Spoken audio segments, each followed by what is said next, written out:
SEO is becoming much more competitive in the sense that like little hacks and little things here and there, little edits don't really move the needle anymore. They're almost like the baseline. Meet Jason.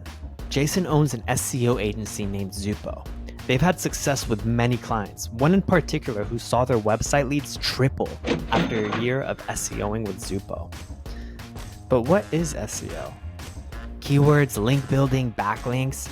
These are the buzzwords I often hear but don't really understand. In this video, Jason breaks it all down and explains how to use SEO for your business. Number one, know what keywords you're going for.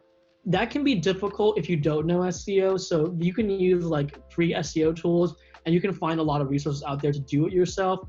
Every optimization would be pointless without having your actual targets.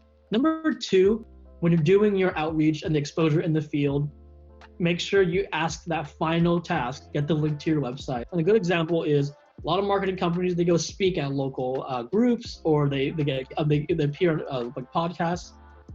You'd be surprised how many don't close the loop about just asking for a link back to your website or a page of your website. Writing for these publications pays huge dividends. I love using this example. Let's say you move to a new town or a new neighborhood, or whatever it might be.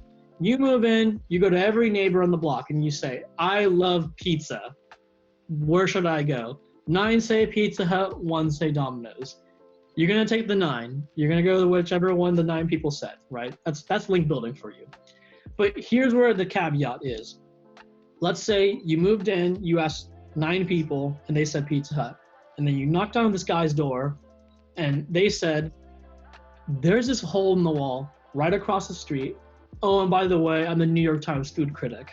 You would automatically take his recommendation because of his authority and relevance, right?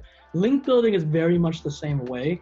Links is, yes, a numbers game, but where they come from is very important. Always just remember like to drive links to your website. And if you want to take it a little bit more advanced, don't just drive it to your home page as well. Try to drive it on other pages if possible.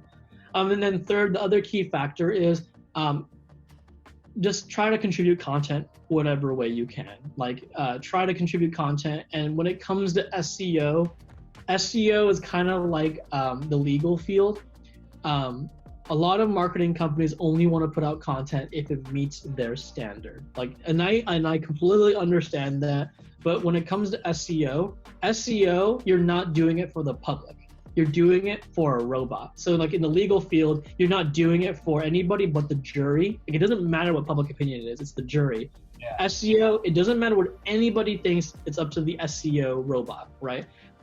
Content doesn't need to be revolutionary on your blog, especially for SEO purposes. It almost needs to be like, I hate to say it, but for SEO purposes, quantity tends to be better than quality. Because quality is usually an inhibitor in the sense that because people use quality as a procrastination excuse. An experiment I'm running with my YouTube channel is I'm just filming videos every week, and I talk for about like 5 to 6 minutes, and then I just transcribe it into content and I just upload it onto my website. Like, if writing is too hard for you, that's a quick way to get content out. You could even use your like phone's like transcriber on Google Docs and just say it. You don't get perfection, you get MVPs that iterate into perfection. And I would say like, just get something out there. Your job is to figure out what search results are we trying to rank for. A good example, let's use e-commerce development company. When we look at e-commerce development company, if you do a Google search of that, and this is what I mean by knowing your keywords, it does not return local results. It returns almost essentially national results. But if you typed in software development returns local results. So meaning that Google will only return businesses in the local area.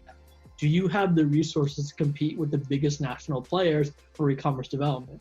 Or do you want to go for the local, which is software development? You must decide, do I have what it takes? And oftentimes, if you're just getting into SEO, unfortunately, you often don't have what it takes just yet. You will at some point, but you need to get the small wins first, because you can't spend 3 years trying to rank for a national keyword and spend that investment and never get any return.